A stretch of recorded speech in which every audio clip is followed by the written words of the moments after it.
Baik anak-anak, sudah siap untuk belajar hari ini? Kalau sudah siap, mari kita mulai belajarnya. Pertama-tama kita akan mempelajari muatan IPS. Perhatikan gambar yang ada di hadapan kalian. Tahukah kalian apa ini? Yang ada di hadapan kalian ini adalah rempah-rempah.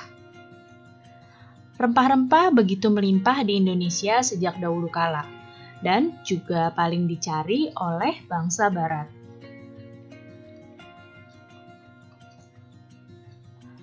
Rempah-rempah itu memiliki banyak manfaat, yaitu digunakan sebagai penyedap masakan, pengawet makanan, obat-obatan, dan penghangat tubuh. Oleh karena itu, bangsa Barat sangat mencari rempah-rempah. Akan tetapi, rempah-rempah tidak dapat tumbuh di Eropa karena perbedaan kondisi alam, dan rempah-rempah banyaknya tumbuh di Indonesia.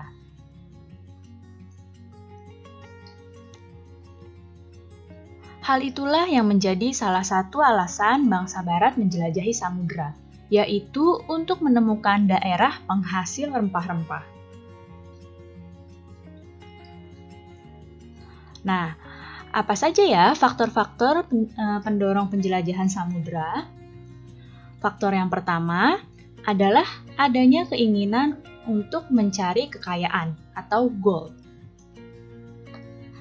Kekayaan yang mereka cari terutama adalah rempah-rempah. Jadi, bangsa Eropa itu ingin mencari kekayaan melalui rempah-rempah. Jadi, sekitar abad ke-15 di Eropa, harga rempah-rempah itu sangat mahal. Harga rempah-rempah tersebut bisa semahal emas. Oleh karena itu, mereka rela menjelajahi samudra untuk mencari daerah penghasil rempah-rempah. Kemudian, adanya keinginan untuk mencari kejayaan atau glory. Di Eropa, ada suatu anggapan bahwa apabila suatu negara mempunyai banyak tanah jajahan, maka negara tersebut termasuk negara yang jaya. Hal ini membuat mereka mencari tanah jajahan sebanyak-banyaknya. Dan faktor lain yang mendorong penjelajahan samudra adalah adanya keinginan untuk menyebarkan agama atau gospel. Bangsa Eropa juga membawa misi yaitu menyebarkan agama kepada penduduk daerah yang dikuasainya.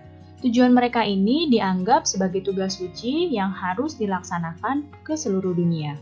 Jadi ada 3 faktor utama pendorong penjelajahan samudra bangsa Eropa, yaitu mencari kekayaan, kemudian mencari kejayaan, dan menyebarkan agama.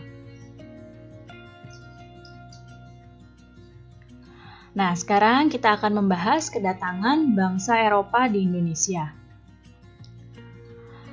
Bangsa Eropa yang pertama datang di Indonesia adalah bangsa Portugis.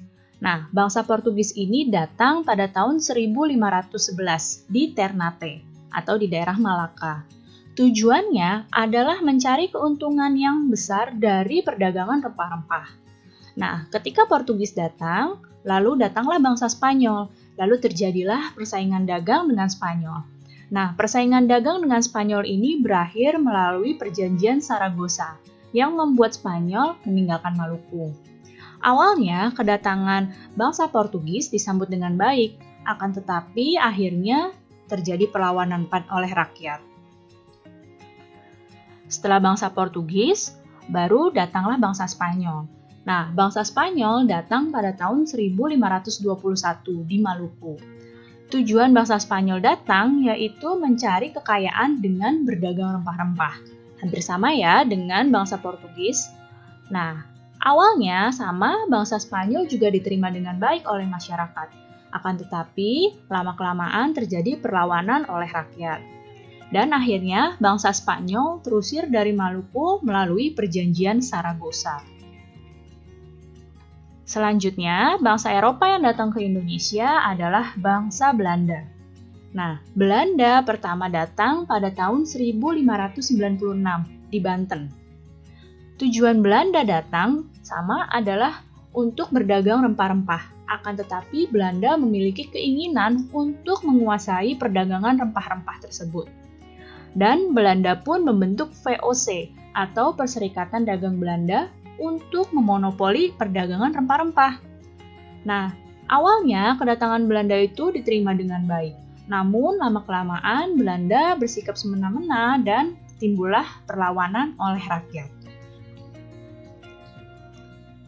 Nah, berdasarkan wujudnya, itu terbagi menjadi benda padat, benda cair, dan benda gas.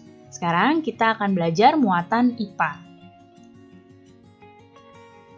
Benda padat. Ciri-ciri dari benda padat yang pertama yaitu memiliki bentuk dan volume yang tetap dan tidak mengikuti bentuk wadahnya. Kemudian, ciri-ciri benda padat berikutnya itu dapat diraba dan dipegang. Nah, yang ketiga, bentuknya dapat diubah dengan beberapa perlakuan, seperti diberi panas, diberi tekanan tinggi, atau diberi perlakuan fisik seperti digunting, ditekan, dilipat, atau disobek. Sekarang coba lihat contoh benda padat berikut ini. Nah, di sini ada bermacam-macam benda padat. Ada meja, ada lemari penyimpan, kursi, ada pensil, sarung tangan, selimut, buku. Nah, di sini benda-benda padat ini jika ditaruh maka bentuknya tidak akan berubah dan tidak akan mengikuti pula wadahnya. Semua benda padat ini dapat diraba dan dapat dipegang. Dan benda-benda ini bisa berubah bentuknya kalau misalnya diberi panas, diberi tekanan tinggi.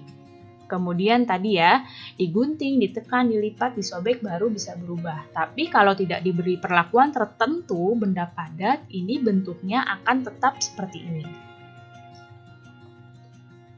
Kemudian benda cair. Ciri-ciri benda cair yang pertama, memiliki bentuk yang berubah-ubah sesuai dengan bentuk wadahnya. Kalau wadahnya berbentuk gelas, maka dalamnya cairan tersebut akan berbentuk gelas. Kalau bentuk ditaruh di dalam botol, maka cairan tersebut akan berbentuk seperti botol. Kalau ditaruh di dalam ember, maka cairan tersebut akan berbentuk seperti ember. Jadi, benda cair itu bentuknya berubah-ubah sesuai dengan bentuk tempatnya. Kemudian benda cair itu mengalir dari tempat tinggi ke tempat yang lebih rendah. Berikutnya, benda cair juga dapat meresap melalui celah-celah kecil. Dan benda cair itu tidak dapat digenggam ya, tidak dapat dipegang dalam bentuk digenggam seperti itu. Nah, berikut ini adalah contoh-contoh benda cair. Ada minyak, lihat di sini minyak ditaruh di botol, maka bentuknya seperti botol. Kemudian air ditaruh di dalam gelas, bentuknya mengikuti gelas. Kalau dalam teko, bentuknya mengikuti teko. Kemudian ada susu, kemudian ada oli, dan masih banyak lagi contoh-contoh benda cair lainnya. Selanjutnya adalah benda gas. Ciri-ciri benda gas yang pertama yaitu memiliki bentuk yang tidak tetap. Dan benda gas ini mengisi seluruh ruang yang ditempati. Jadi dimanapun ruang itu pasti ada benda gasnya. Dan benda gas juga bentuknya sesuai dengan wadahnya. Dan benda gas itu tidak dapat dilihat tapi dapat dirasakan.